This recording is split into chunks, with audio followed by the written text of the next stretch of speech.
It's Intermolecular Forces time! Yay! By Wilfred, Arvinth, and Annie. Let's go! First, let's start with the basics. What's a polar molecule? In a polar molecule, one end of the molecule is slightly negative and the other is slightly positive. These electrically charged ends are called poles. A molecule with two poles is called a dipole. For example, HCl is a dipole because hydrogen is slightly positive and chlorine is slightly negative. Why is that? That's because the chlorine's nucleus is larger than hydrogen's, which gives it a greater positive charge. As a result, the valence electrons tend to orbit around the chlorine atom more than the hydrogen atom because they're more attracted to the chlorine's nucleus than the hydrogen nucleus. Now, how do we figure out whether or not a molecule is polar? We use the electronegativity values of the atoms involved in the bond.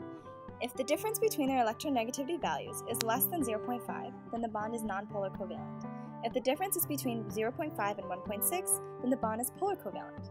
If the difference is greater than 2.0, then the bond is ionic. What if the difference is between 1.6 and 2.0? Then we look at what type of atoms are involved in the bond. If a metal is involved, the bond is ionic. If only nonmetals are involved, the bond is polar covalent. Now that we know what a polar molecule is, we can talk about intermolecular forces. What exactly are these forces? Well, intermolecular forces are attractions between neighboring molecules. These attractions are weaker than either ionic or covalent bonds, but they are very, very important. Now there are two types of intermolecular forces, van der Waals forces and hydrogen bonds. First, we'll start with van der Waals. Van der Waals forces collectively groups the two weakest attractions between molecules, dipole interactions and London dispersion forces. Dipole interactions occur when polar molecules are attracted to one another. The attraction occurs between the oppositely charged regions of polar molecules, as shown. The slightly positive region of a polar molecule is weakly attracted to the slightly negative region of another polar molecule. Tip: think dipole interactions as ionic bonds, but much weaker. London dispersion forces are the weakest of all molecular interactions. They are caused by the motion of electrons that occur between all types of molecules, even nonpolar ones. They are slight attractions that occur when the electron and two adjacent atoms occupy positions that make the atoms form temporary dipoles. Because of the constant motion of electrons, an atom or molecule can develop a temporary dipole when its electrons are distributed asymmetrically about the nucleus. A second atom or molecule in turn can be distorted by the appearance of the dipole in the first atom or molecule. Since electrons repel one another, this leads to an attraction between the two atoms or molecules.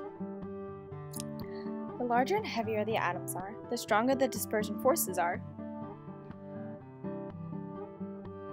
In a larger atom or molecule, the valence electrons are, on average, farther from the nuclei than in a smaller atom or molecule.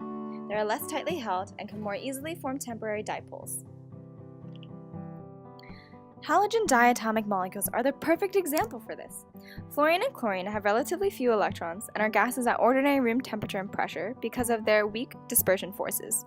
The larger number of electrons in bromine generates larger dispersion forces because its valence electrons are farther away from its nucleus compared to fluorine and chlorine.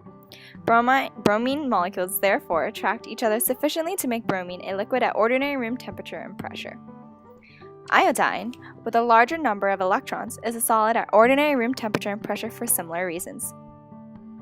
The other type of intermolecular force is hydrogen bonding. Hydrogen bonds are attractive forces in which a hydrogen is covalently bonded to fluorine, nitrogen, or oxygen. This is also weakly bonded to an unshared pair of electrons in another electronegative atom. This other atom may be in the same molecule or in a nearby atom. Hydrogen bonding is seen in water. The dipole interactions produce an attraction between water molecules. Each OH bond is highly polar. The oxygen acquires a slightly negative charge because of its greater electronegativity, while the hydrogens acquire a slightly positive charge. The positive region of one water molecule attracts the negative region of another water molecule as shown in the drawing. This attraction is called hydrogen bonding. Hydrogen bonds are the strongest of the intermolecular forces. Now we know what these forces are. Why are they important to learn? Intermolecular forces are responsible for determining whether a molecular compound is a gas, liquid, or solid at a given temperature. Cool, right? The melting and boiling points of most compounds composed of molecules are low compared with those of ionic compounds because there are only weak attractions between molecules that need to be broken. For example, in a cube of ice, the only bonds that need to be broken are hydrogen bonds. However, a few solids that consist of molecules melt at temperatures like 1000 degrees Celsius or higher, or decompose without melting at all. These are called network solids. An example of a network solid is a diamond. Each carbon atom in a diamond is covalently bonded to 4 other carbons, interconnecting carbon atoms throughout the diamond. Cutting a diamond requires breaking a multitude of these bonds. A diamond doesn't melt, but rather vaporizes to a gas at 3500 degrees Celsius and above. Yay, we're done!